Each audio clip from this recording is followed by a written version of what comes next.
जय हिंद students, welcome back again. This is Divyanshu Pandey. आज के सेशन में हम इजराइल हमास के बीच में होने वाले युद्ध और एंड ऑफ गाजा के बारे में जानेंगे। शुरुआत करते हैं आज के सेशन की। 7 अक्टूबर 2023 की मॉर्निंग से ही इजराइल और हमास के बीच में युद्ध छिड़ चुका है। इजराइल के द्वारा ऑपरेशन स्वॉर्ड्स ऑफ आयरन को स्टार्ट किया गया है, जहां पर इजराइल ने काफी भीषण तरीके से हमला करते हुए हमास के परखच्चे उड़ा दिए हैं और पूरे गाजा पर कब्जा कर लिया है। जी हां, इस प्रकार से इजरायली डिफेंस फोर्सेस का पूरा कंट्रोल गाजा पर हो चुका है। वहीं पर इजरायली डिफेंस फोर्सेस के spokes person rear admiral Daniel के द्वारा कहा गया है कि the military has regained full control of the Gaza border after Hamas terrorists blew up sections of the border fence during the attack on Saturday। वहीं पर Israel के defence minister, जिनका नाम याव गैलेंट है, उन्होंने कहा है कि IDF that is the Israeli defence forces is moving to full offence against the Hamas target. और उन्होंने कहा कि जो काउंटर ऑफेंसिव मेजर इजराइल आपका ले रहा है, ये लगातार चलता जाएगा जब तक हम इस युद्ध का सही तरीके से अंत ना कर दें। हम सभी जानते हैं कि जो हमास है वो एक प्रकार का टेररिस्ट ऑर्गेनाइजेशन है, क्योंकि उन्होंने जो दुर्दांत कुकृत्य किया हुआ है और जो इनोसेंट इजरायली सिविलियंस थे उनकी हत्या की हुई है, उसके बाद से पूरा विश्व उनकी निंदा भी कर रहा है। भारत पूरी तरीके से इजराइल के सपोर्ट में आ गया है, अमेरिका तो है ही। वहीं पर इनके डिफेंस मिनिस्टर के द्वारा कहा गया है कि as the Israeli defense minister I said I have released all the restraints, we have gained full control of the area and we are moving to a full offense। यानी कि हमने पूरा कंट्रोल गाजा का ले लिया है और जितने भी आतंकवादी वहां पे उनके कमांडर्स छुप छुप के बैठे हुए हैं उनको हम लगातार टारगेट करते चले आ रहे हैं। आपको मैं बता दूं, इजराइल ने गाजा स्ट्रिप में इलेक्ट्रिसिटी और वाटर की सप्लाई को पूरी तरीके से रोक दिया है और वहां पर पिछले 3 दिनों से ना ही पानी है ना ही बिजली है। और रात में और दिन में इजरायली एयरफोर्स के द्वारा काफी भीषण एयर अटैक गाजा स्ट्रिप पर किए जा रहे हैं। जो आतंकवादी हमास के ऑपरेशनल कमांडर जो है आपके एक मॉस्क के मस्जिद के तह में आपका बैठा था, वहां पे भी उसको आपका टारगेट किया गया है। और इसी प्रकार से 2 अन्य एडिशनल ऑपरेशंस भी इजराइल के द्वारा चलाया जा रहा है।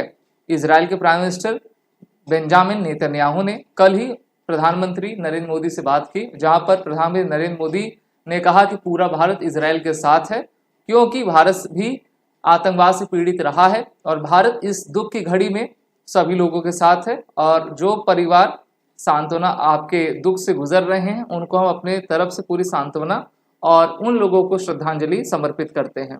Israeli prime minister Benjamin Netanyahu ने कहा है कि Hamas is equal to the ISIS, that is Hamas is ISIS. ISIS जैसे आपका बेहेडिंग करता है उसी प्रकार से हमास भी कर रहा है।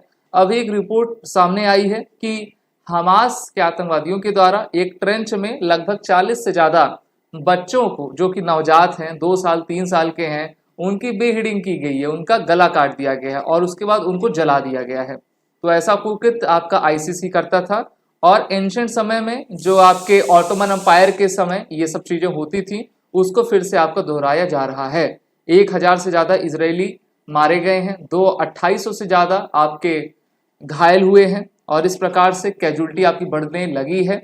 जब युद्ध होता है तो उसमें तो इनोसेंट भी मरा ही करते हैं।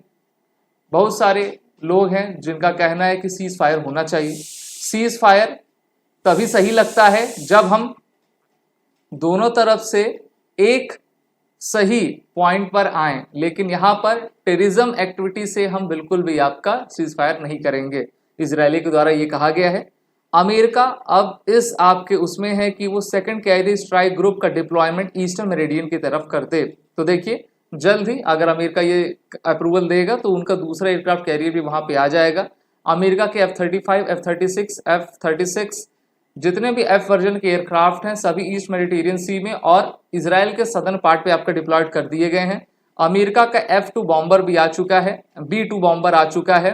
और अगर ये वॉर जो है मल्टीपल फ्रंट पे लड़ा जाएगा, तो इसमें अमेरिका भी बूट्स ऑन द ग्राउंड जरूर करेगा।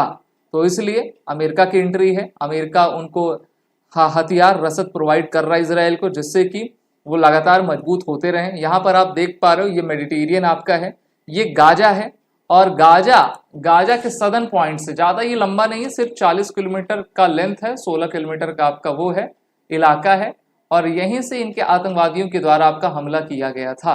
ओके, इस पॉइंट पर।